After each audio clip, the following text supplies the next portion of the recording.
At our vow renewal ceremony, surrounded by friends and family, my husband held my hands and swore eternal loyalty. Meanwhile, my maid of honor sat pale-faced, because she knew I had the proof of their affair sitting in my purse. I let him finish his vows before reading their texts out loud to everyone, word for word.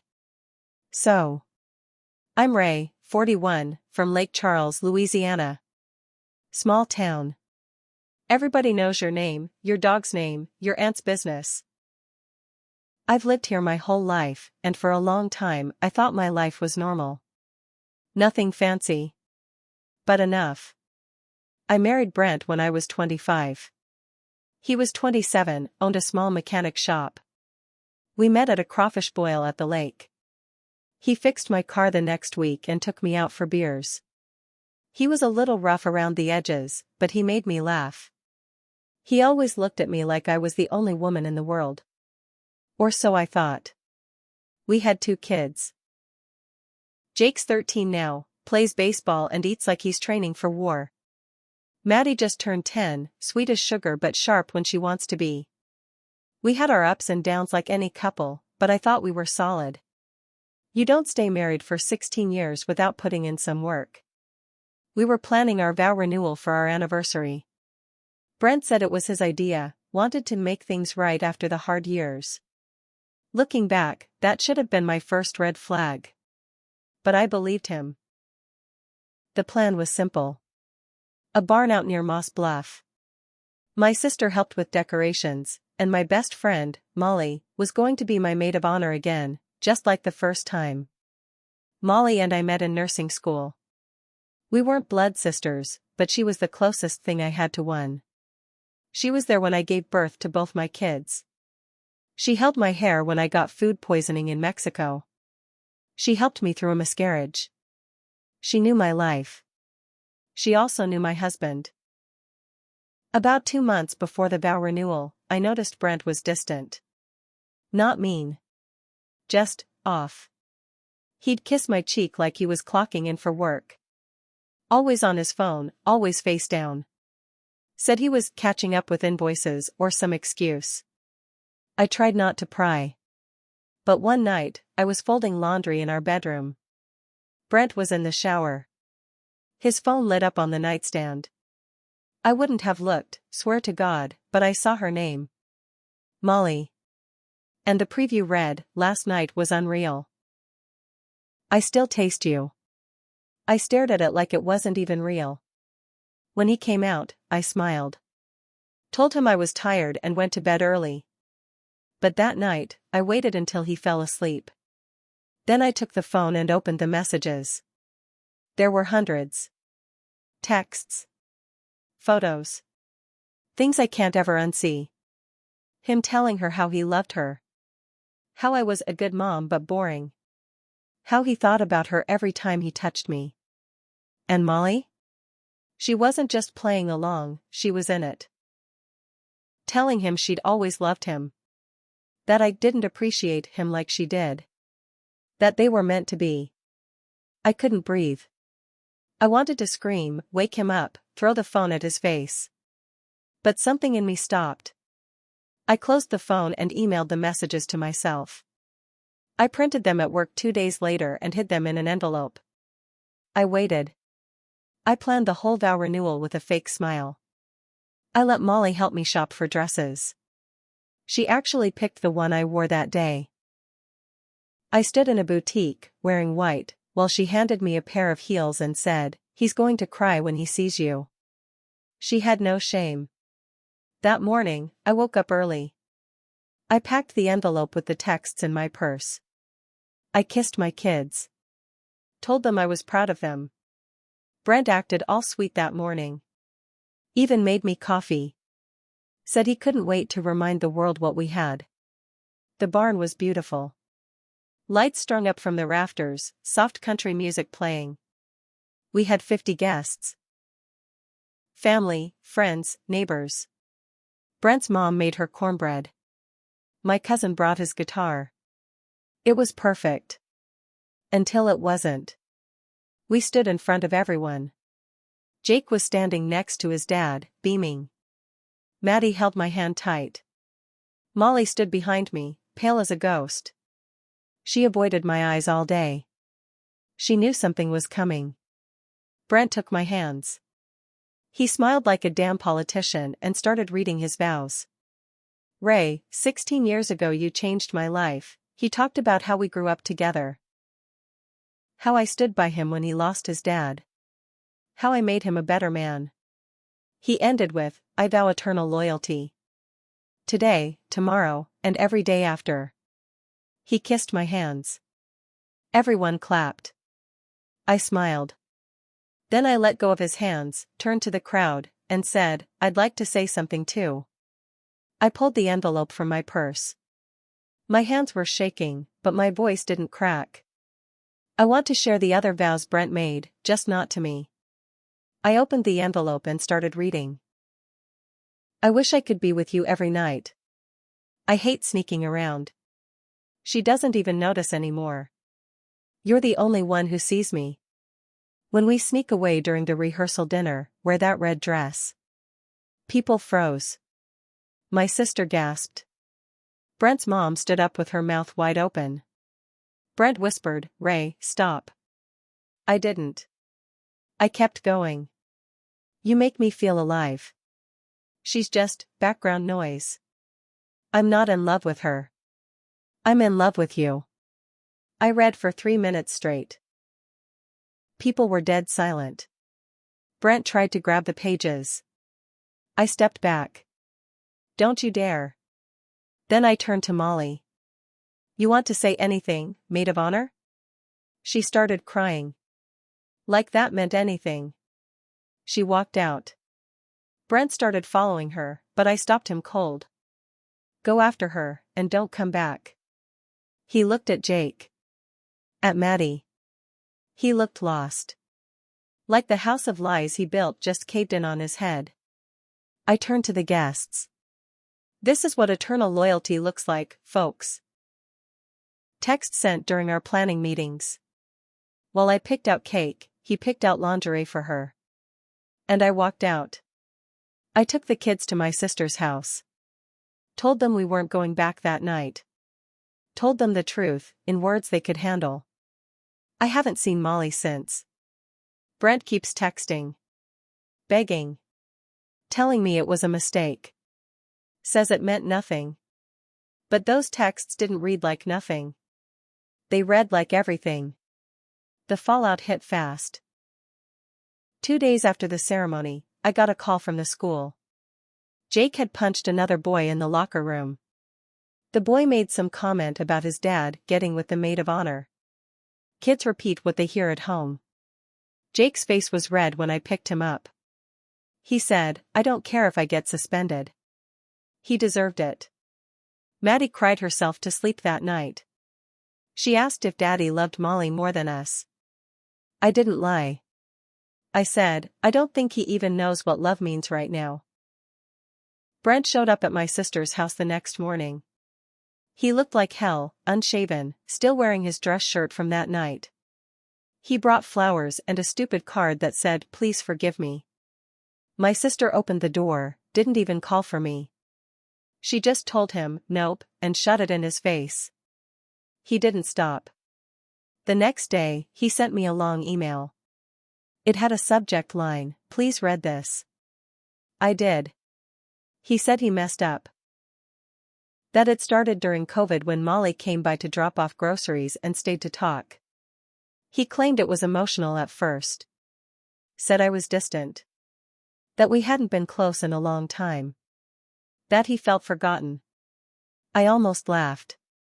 I was working double shifts at the rehab center to keep us afloat. While he was out feeling forgotten, I was making sure we didn't lose our house.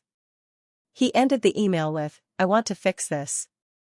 I still love you. Please let's talk. I didn't respond. 2 days later, I got served court papers. Brent filed for joint custody.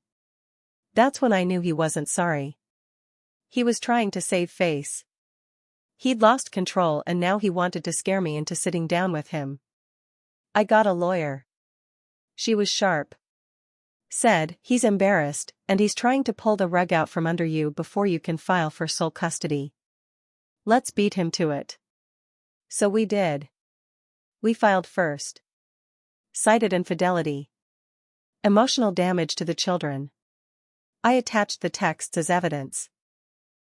2 weeks later, Molly's husband, yeah, she was married too, called me. His name was Chris. I'd never met him. He worked oil rigs offshore most of the year. He said, I saw what you did at the Vow thing. I want to thank you. He told me he found out after a friend showed him the video. Yes, someone recorded it. It was all over local Facebook groups. People had opinions. Some said I was brave. Some said I was dramatic. I didn't care. I got my truth out. Chris said he was divorcing Molly. Said she confessed after the video went viral. He sounded tired. Said he was sorry she ever got close to us. A week later, I saw Brent in the parking lot of my job. He waited 3 hours just to talk to me. He said, please. I miss my family. I told him, then you should have picked it instead of her. He looked like he wanted to cry. But I didn't feel anything anymore. Just tired. Then he said something that made my blood run cold. She said you were gonna read the texts. I didn't believe her. I didn't think you'd go that far. I stared at him. She warned you? He nodded. A week before the ceremony. She freaked out. Thought you knew. So why did you still go through with it? He shrugged. I thought if I gave a good speech, maybe you'd feel something again. Maybe you wouldn't check. I realized then, he didn't regret the affair. He regretted getting caught. After that conversation in the parking lot, I thought I'd heard the worst of it. I was wrong. About a week later, I went to drop Maddie off at her friend's birthday party at a skating rink. While I was walking out, a woman called my name. Ray? Ray Collins? I turned around. I didn't recognize her. Early 30s maybe. Blonde streaks in her hair, heavy makeup, nervous hands. She looked like she was shaking. I'm sorry to bother you, she said. I think you deserve to know. I used to work for Brent. I froze. She rushed on before I could say anything. At the shop. Just a few hours a week, office stuff. This was last year. I didn't know you, and I swear I didn't know he was married at first. But, he came on to me. Hard. I didn't do anything. I quit after 2 weeks. She pulled a crumpled receipt out of her purse. On the back was a phone number. If you want to ask questions. I saw the video. I figured you should know it wasn't just Molly. My hands were ice. I thanked her and took the paper. That night I didn't call. I sat in the dark on my sister's back porch for a long time, just listening to the wind in the trees. Then I went inside, opened a hidden folder I'd made on my computer, the one with all of Brent and Molly's texts, and added a new document, Other Women. In the next 2 weeks, I found 2 more. One was a customer who used to bring her car to the shop. One was a waitress from a bar near the interstate. Neither had known he was married. Neither had any idea he was planning a vow renewal with his wife. I didn't know what kind of man I'd married anymore. Brent wasn't just a cheater. He was a predator. Charming, smooth-talking, and completely empty inside. He used people. Lied without blinking. And now, the town was starting to whisper. Somehow, he was the one telling people I humiliated him on purpose. That I was cold. That I'd turned the kids against him. He told one of our mutual friends that he only slept with Molly because Ray pushed him away. I heard all of it. Every twisted lie. That's when I decided, if he wants a war, I'll give him one. I made an anonymous account. I posted in our local Facebook moms group, the one every woman in Lake Charles is in. I didn't name names. But I posted the screenshots. The texts. The timestamped photos of Brent's truck parked behind Molly's house at 1 a.m. I said, if your man works at Brent's Auto, you might want to ask who's really changing your oil. That post got 214 comments in 2 days. And Brent? He showed up at my sister's again. But this time, he didn't ask for forgiveness. He was furious. You're trying to destroy my life, he shouted in the driveway. You're making me look like some kind of monster. I stood there on the porch with my arms crossed. My sister was behind me with her phone recording. I said, calm as ever, you are a monster. I'm just making sure the mask's off. He screamed something I won't repeat here.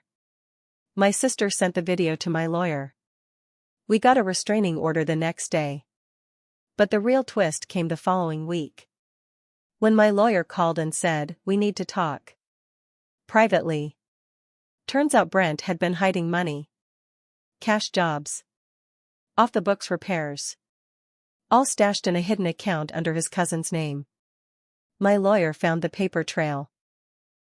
Brent had siphoned over $38,000 over 3 years. He was trying to stash it before filing for divorce, so I couldn't get any of it. But now that we had proof, I could take everything.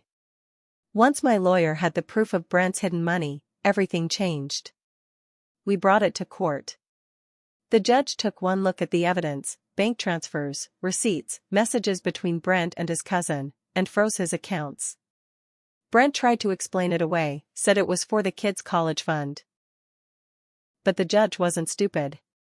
He ruled in my favor on every point. I got full physical custody of the kids. Brent was granted supervised visits only twice a month. And the hidden money? The court ordered half of it into a trust for Jake and Maddie. The rest came to me, to help repair the damage done by the defendant's infidelity and financial deception. He also had to pay my legal fees. When we left the courtroom, Brent tried one last time. His voice cracked. I still love you, Ray. I looked him dead in the eye and said, you don't know what love is. You just hate losing control. Then I walked out, and I never looked back. I sold the house. Moved into a new place closer to the school. I didn't keep a single piece of furniture Brent had picked. I changed my last name back. I even changed my phone number. But the biggest revenge? Was the silence. I never talked to him again. Never replied to a message. Never showed up to his shop. I lived like he didn't exist. That silence drove him crazy. I know because a friend told me he's been telling people I ghosted him. Like he's the one who got dumped. Molly left town 6 months after the vow renewal. Word spread fast about her part in it all. Her husband, Chris, divorced her. Took the dog. Her own family stopped speaking to her. She moved to Texas, far as I know. But here's the thing I didn't expect, I wasn't perfect either. I let things slide for too long. I ignored my gut. I stayed in a marriage that had been cracked for years. And sometimes, I think I was more in love with the idea of Brent than the man himself. That's on me. But I fixed it. I stood up. And I made damn sure the people who betrayed me felt it, right in front of the people they cared about. You don't get to smile in my face and spit behind my back. Not without consequences. Now, I live differently. I laugh more. I sleep better. My kids see a mother who refuses to be stepped on. And if you're wondering whether I regret blowing up my life at my own vow renewal? Not even for a second. That day wasn't the end of something. It was the beginning.